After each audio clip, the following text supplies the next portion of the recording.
stagnant income growth making it hard for many U.S. families to keep up with the rising costs of college. Just ask our next guest. Dan Rosensweig is the former CEO of Yahoo. He's been the CEO of Chegg, a company with its roots in textbook rentals. It has expanded now to a full-service operation for students. It matches them with colleges, scholarships, and advisors. It has ambitions, perhaps, to be the go-to social network for college students. Man, that sounds good. But what was wrong with just renting textbooks, Dan? Why this move into a broader context, if you will, this platform that you're creating?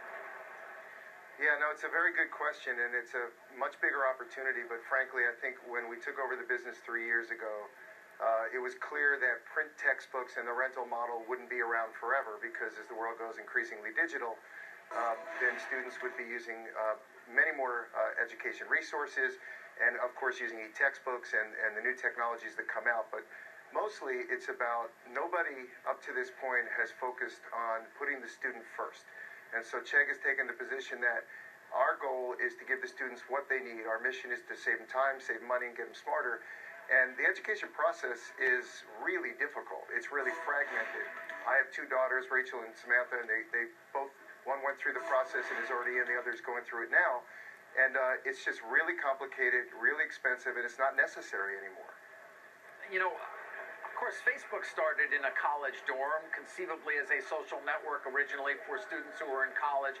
What's going to differentiate Chegg from any other social network that might be out there in terms of what you're doing, and why, as a student, I would want to be on it?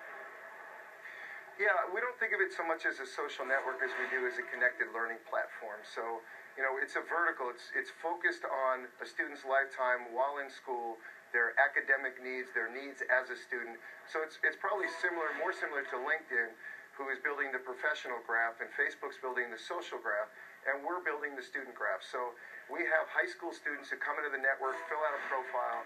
We know where they're going to go to college. We know what they're interested in, where they get accepted. We can match them with scholarships. We can help them pick their classes, pick their professors. Then we can help bring them learning material, homework help, class notes, connect them to other students, institutions, professors. So the student is one of the biggest consumers in our economy of a lot of things, particularly academic information, but also well beyond that. What do they need for their dorm rooms, clothes they need for jobs, internships. So the opportunity just keeps getting bigger, and as long as we stay focused on their needs, then they'll continue to use us. But like any good connected network, everybody who joins adds value for everybody else who's already in it. And so it's really exploded. We have nearly 30% of all college students somewhere in our network already. Well, that's a big audience. At the same time, I mean, you do still have warehouses full of textbooks, don't you? I mean, that is still, I would assume, at the core of your business here, renting those textbooks to students who are hard-pressed to obviously come up with what can be hundreds of dollars even for one text.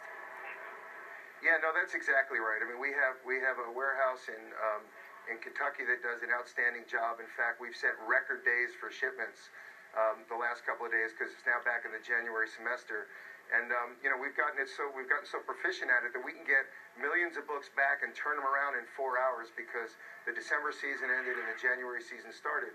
However, you know, we're close to 20% of our revenue already is something other than a print textbook. So 3 years ago we had one line of business. Now we have 3 lines of business. And so we have the print textbooks, we have digital technology and educational services, and then we have advertising businesses. So all 3 are going quite nicely. Dan, what are future plans? Do you see in 5 years yourself still being independent, or do you see yourself fitting nicely into another company out there, maybe like an Amazon?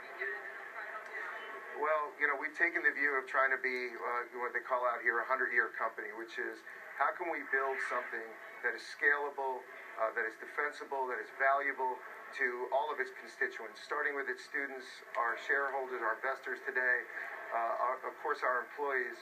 And so we think this is one of the biggest markets out there. In the U.S. alone, there's 20 million college students.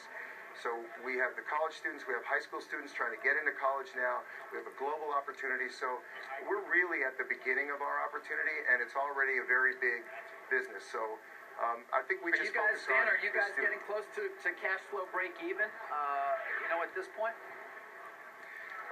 We actually are. You know, with 3 years ago, you know, one of the issues around Chegg was we had to raise so much capital, over $200 million, because we were actually taking the risk on behalf of the students, buying all of the books. Now we're able to buy millions of books. Frankly, we own millions of books, and we're able to generate cash if we want to. So it's the business is at a terrific inflection point right now, and it's because we just keep picking up market share in all parts of our business. Okay. And are we going to see you down here at the NYSC one of these days celebrating an IPO? Perhaps. I think now what we're focused on is just building the value in the business, and if that makes sense to finance the business, next stage of the business and growth, then that'll be a good idea. Dan, we're going to leave it there. As always, appreciate your time. Thank you. All right, David. Thank you. Dan Rosensweig from Chegg. Still ahead on the show, a longtime Netflix bear turns bullish and ups the stock to buy. We'll hear from Tony Weigel a little bit later on.